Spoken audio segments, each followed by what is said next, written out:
I've got an older sibling, so the bickering on display here is real. In number 88, Last Respects. As I was saying, that whole monkey paw business is just an old story, something Father told us as children. It's more than that, Lavon. It was in a book. Yes. Thank you, Marlies. Your literary insight is awe-inspiring, as always. But as most people know, stories do come from books. Not always. Sometimes they come from newspapers. Stop your quibbling. It doesn't matter where the story came from.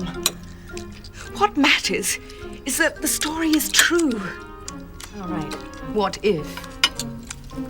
How do we even know this is the paw?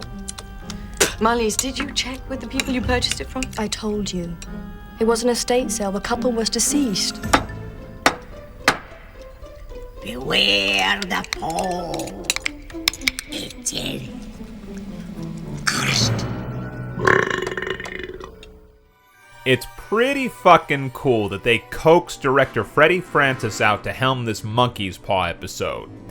I like to think of Francis as the Jekyll and Hyde of world cinema. By day, he's the Oscar-winning cinematographer of classy picks like Glory and The Elephant Man. But by night, he makes nasty, grisly British horror fare, including one of the great horror anthology films, 1972's Tales from the Crypt, which just so happens to feature a little ditty involving that most infamous of severed limbs. W.W. Jacobs' 100-plus-year-old story has proven irresistible to creatives throughout the previous century and will continue to be influential. From The Simpsons... Yeah, what is this thing? It is a monkey's paw dating back to Alal bin Abdallah. It has the power to grant wishes to its owner. Yeah? How much? Sir, I must strongly advise you do not purchase this. Behind every wish lurks grave misfortune. I myself was once president of Algeria. Come on, pal, I don't want to hear your life story. Paw me!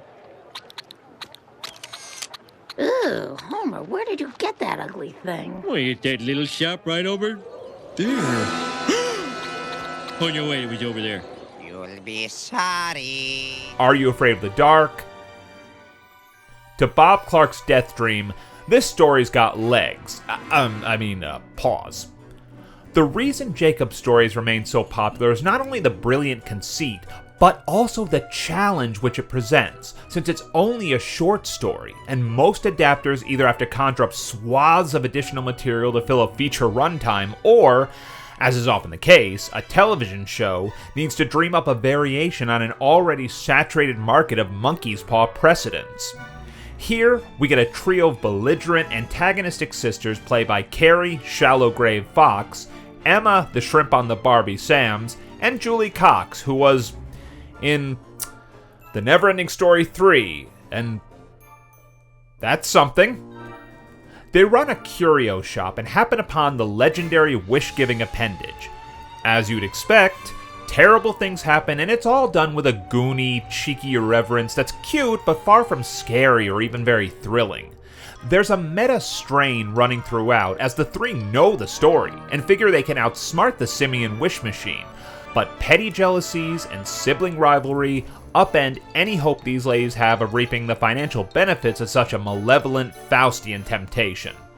The original 1972 segment was never anybody's favorite, but it was still a grim, straight-faced nightmare scenario that was effectively nihilistic.